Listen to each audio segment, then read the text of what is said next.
You're rolling along. Life is going well. But all of a sudden, a Ferrari dump truck backs up and dumps a load of crap in your lap. And you need answers. You need answers that feel right, and you need the answers now. Who are you going to call? Today, in Spiritualism 101, we compare the difference between mediumship and pick-a-card type prophecy readings. Which one's best for you? Which will get you the answer you need? And more importantly, which will feel the most right, the most accurate, to help you solve the problem you need to be resolved quickly. Welcome to Spirit360 Fellowship, where we help spiritual seekers find answers so they rediscover spirit, find purpose, and start thriving. If you're new here, we're glad you found us. Consider subscribing and hitting the little bell so you'll be notified every time we publish a new spiritual lesson for your highest and best good. We publish these typically on Sundays, Tuesdays, and Thursdays. Be sure to stay tuned to the end of this video, because if you like what we share here, we will show you how to get your invite to join us for one of our online, interactive spiritualist church services, where you can join us for meditation, a healing service, and a spiritual mediumship messages service. Again, welcome. We've all been there. We're stuck. We need answers fast, but fear is running the show.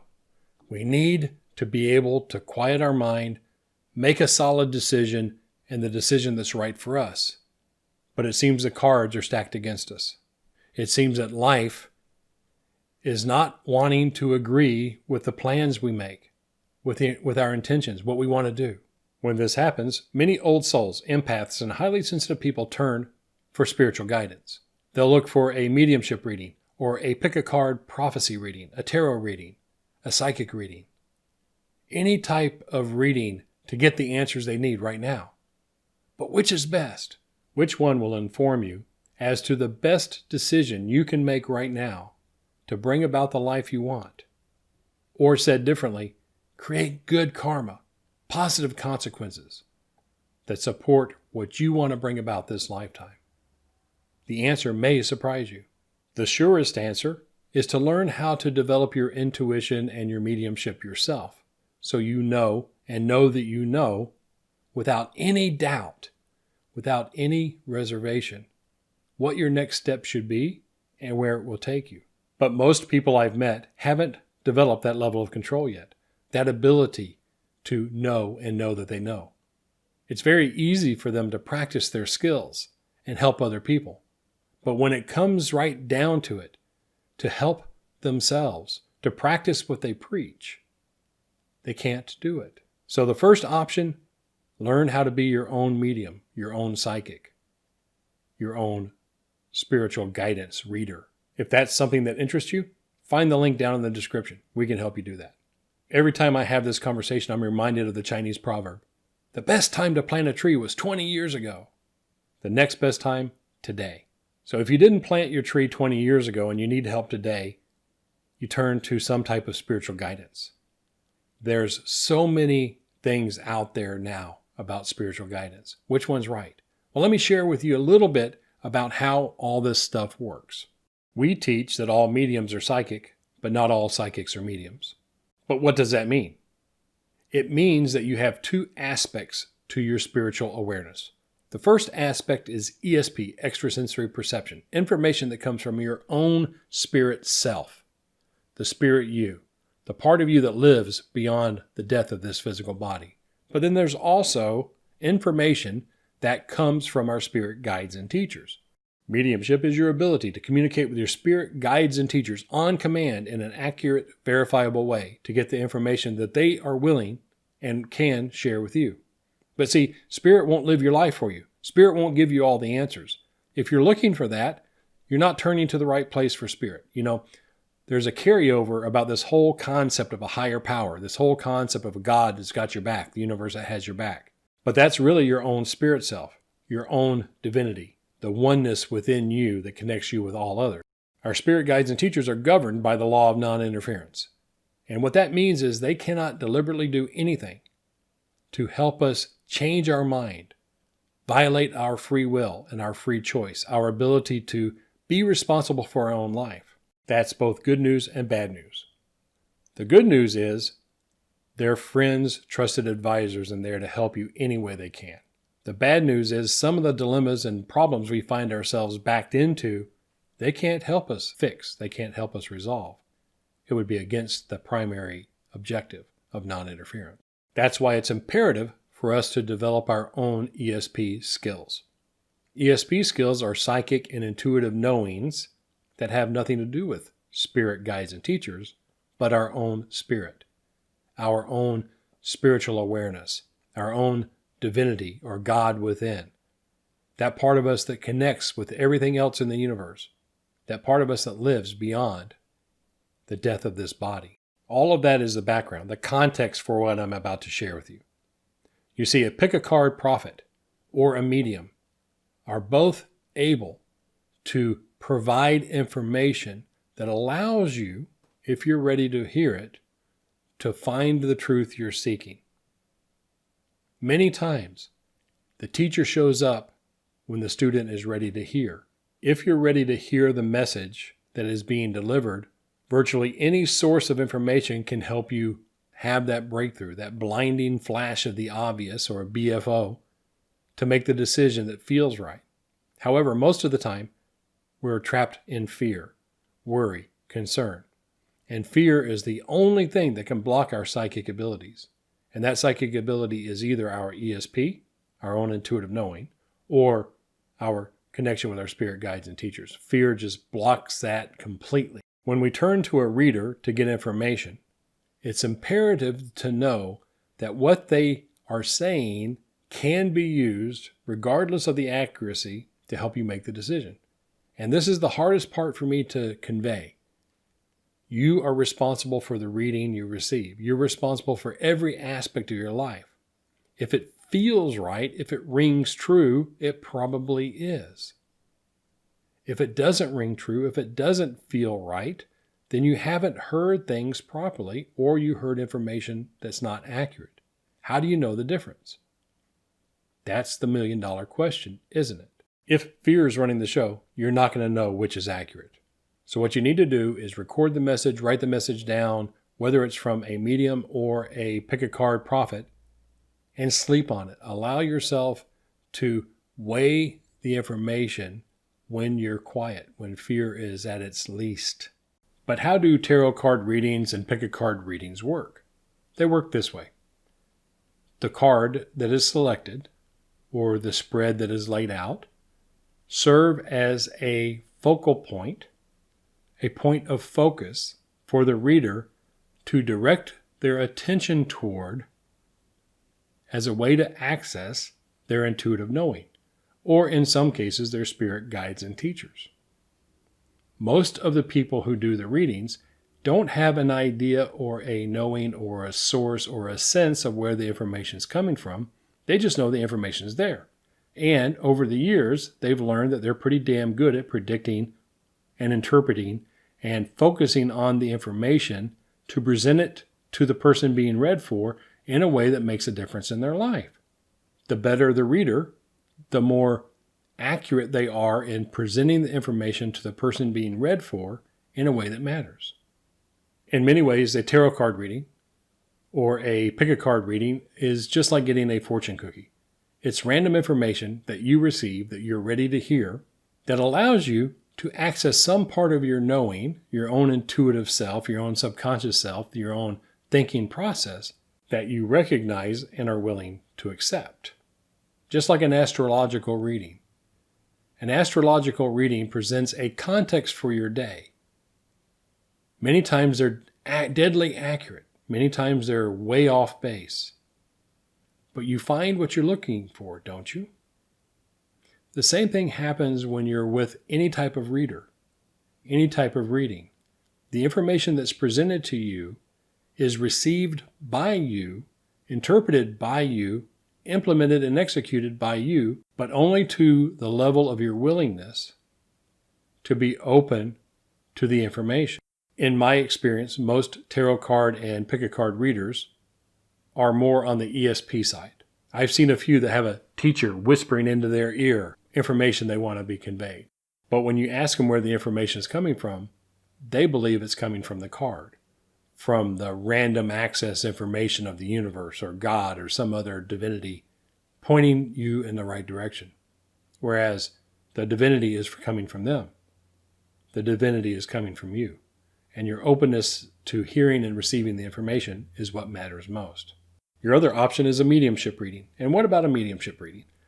Most of the time, mediums don't have any type of focal point, but sometimes they do. Sometimes they'll have a crystal ball, and they will look into the crystal ball to hold their attention and their focus so they can distract the conscious mind to hear what spirit guides and teachers are saying.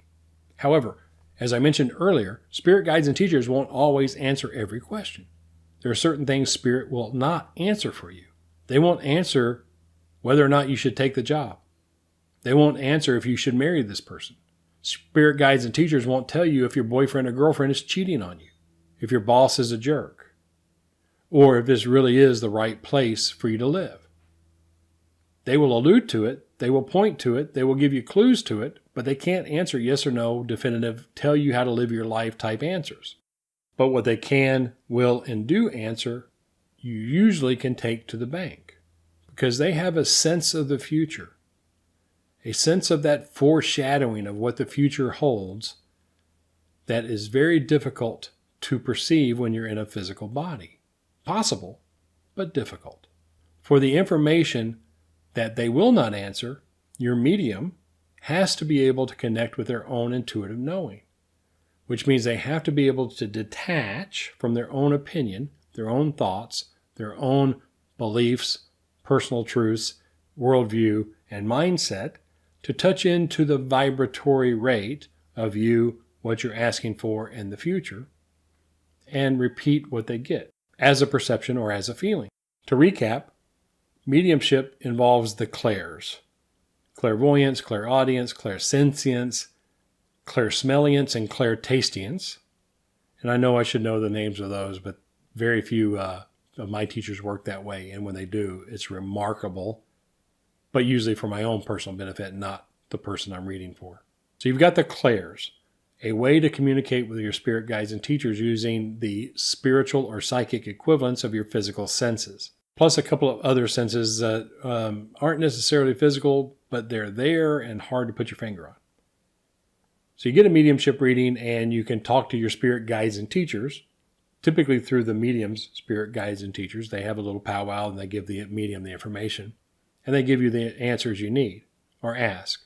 But when they don't, it's important to have a medium that knows the difference between their own intuition, their own beliefs, their own feelings, their own thoughts, and what's coming from spirit.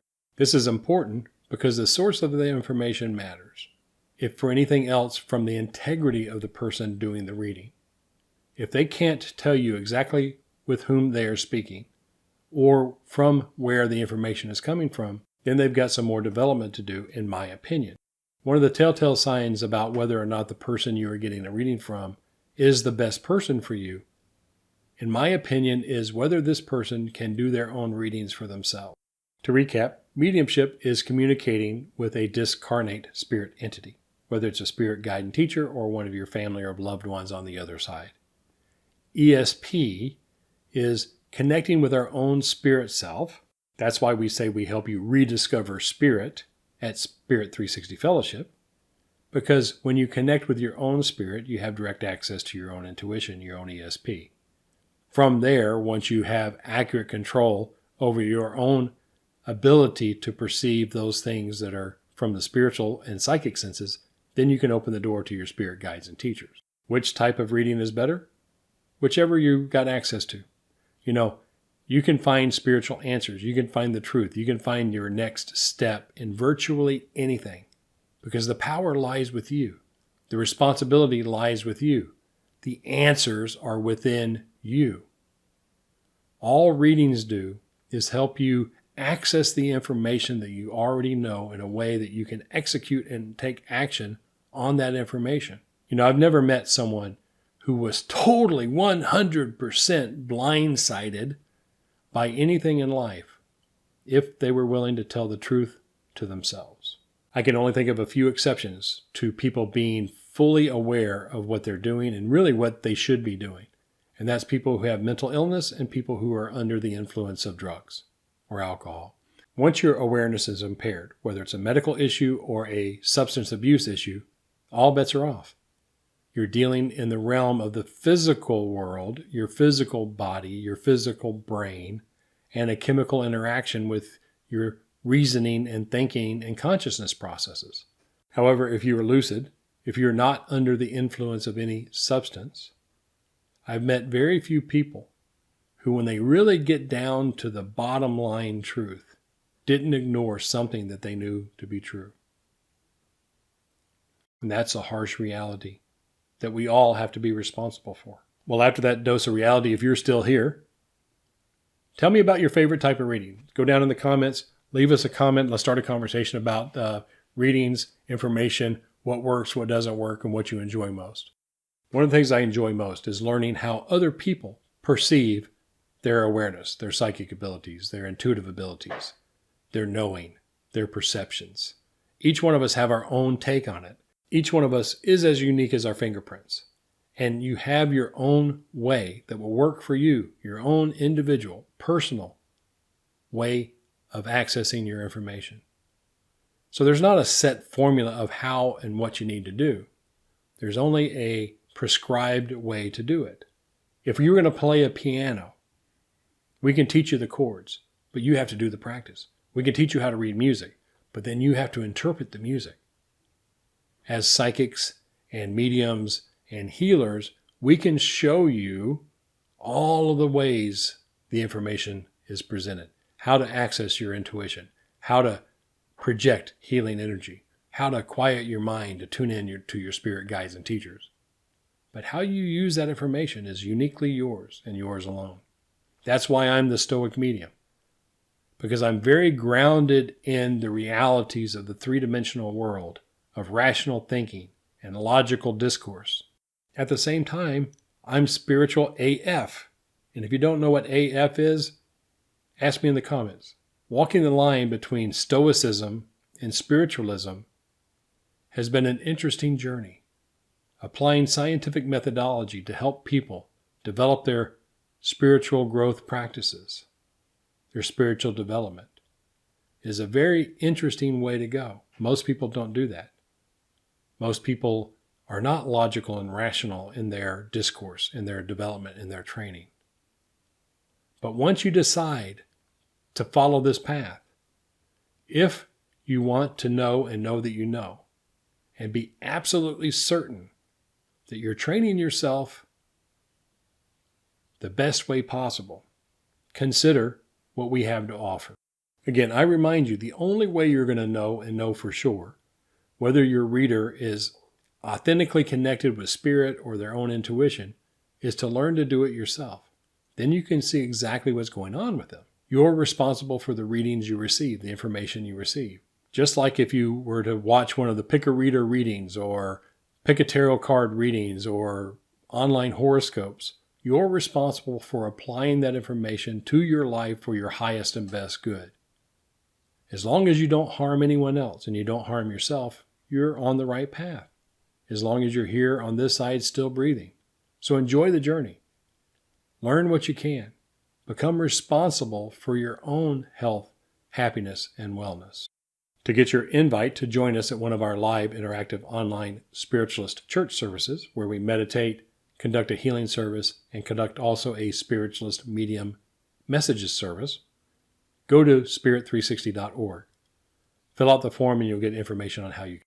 If you found this video informative, please give us a thumbs up. Please share it with someone who you know would like to receive it. If you hated it, give us a thumbs down. That's important information for us to know as well. If you would like to ensure that you never miss one of our spiritual lessons, subscribe to the channel. You can hit the red button or my picture. Hit the little bell and you'll be informed when we publish, typically on Sundays, Tuesdays, and Thursdays.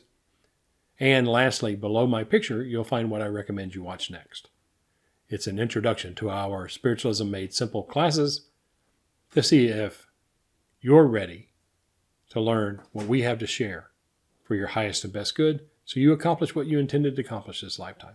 And until next time, remember that the answers you seek are within. You just need to avoid delusion so you can hear them. And I will bless you and leave you with that.